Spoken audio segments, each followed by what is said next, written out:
the primary form of relief that you have available to you is asylum, you want to really beef up your application to avoid the government trying to pre-termit or get your application denied before you even have a chance to argue it. Hey guys, I wanted to use this video as an opportunity to just tell you what happened recently last week at one of my cases in removal proceedings.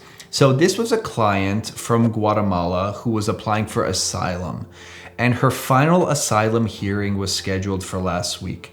And when we showed up to court, the judge said that since there was an inconsistency between the initial asylum application that the client filed before she even hired me and the most recent version, that the judge was going to find credibility to be an issue during the removal proceedings.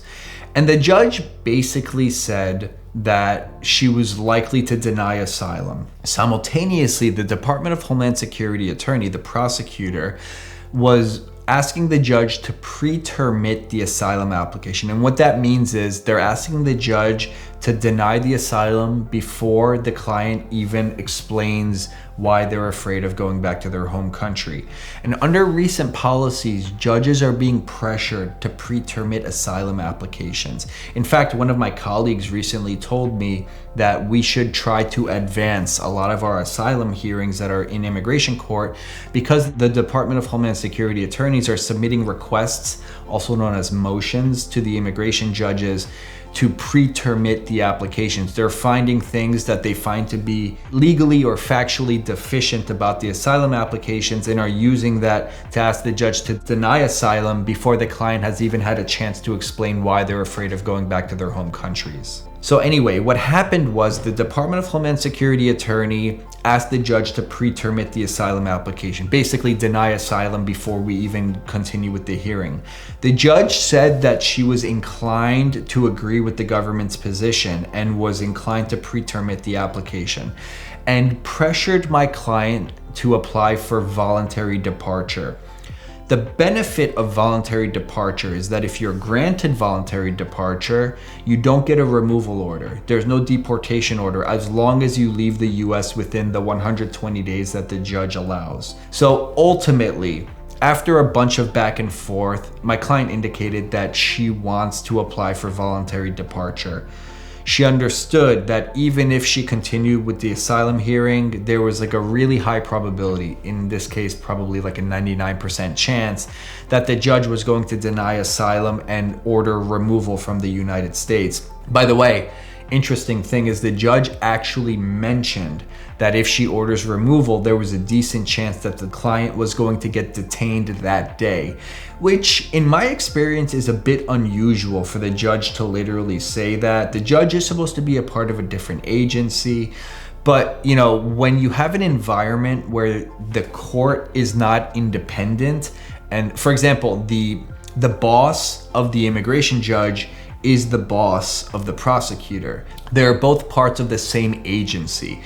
So there isn't any true independence. It's not a truly unbiased system. And the main problem with that is, you know, the prosecutor's boss can say, we want you guys to request that these cases be closed. We want to request that these cases get deportation orders. And then that same boss can then tell the judge, and we want you to grant these requests that are being made by the prosecutor. Anyway, it became clear that my client was going to face a deportation order and possibly get detained that day. So ultimately she agreed to voluntary departure. And now I actually have a call with her today where we're going to decide whether we want to appeal the decision, because we did feel somewhat coerced into that decision and it felt like a due process violation. So that's actually what we're gonna be discussing today to see if we wanna file an appeal. We're still within the 30-day appeal deadline window, so it's still well within my client's rights to appeal that adverse ruling. Anyway, guys, I just wanted to give you just a glimpse into what happened during that hearing. If you're in removal proceedings, it's something to consider. If the primary form of relief that you have available to you is asylum, you wanna really beef up your application to avoid the government trying to pre-termit or get your application denied before you even have a chance to argue it. So if you're asylum statement or declaration is out of date or is missing lots of details. You want to modify that and update it. You want to submit any updated evidence, proof of harm, future persecution, identity documents like birth certificates, passports, proof of who you are. Failure to submit those is an easy way for a judge to pre-termit your asylum application by just saying, you didn't submit the basic required documents, so this is a legally insufficient asylum application, and the judges now have the power to deny those before you even explain why you're afraid of persecution. All right, guys, that's the end of today's video. If you yourself are going through some sort of immigration issue, whether you want to apply for permanent residence or citizenship, or you know someone who's in removal proceedings and needs some guidance, my name is Pouyan Darian. I'm an immigration attorney and I handle these immigration cases nationwide. So if you need any help or you just want to talk to a lawyer to strategize or get some guidance, you could schedule a consultation directly with me. My information for the consultations is in the video description below. You could also go to my website, darianlaw.com, to directly book a consultation. And I'll see you guys next time for another video.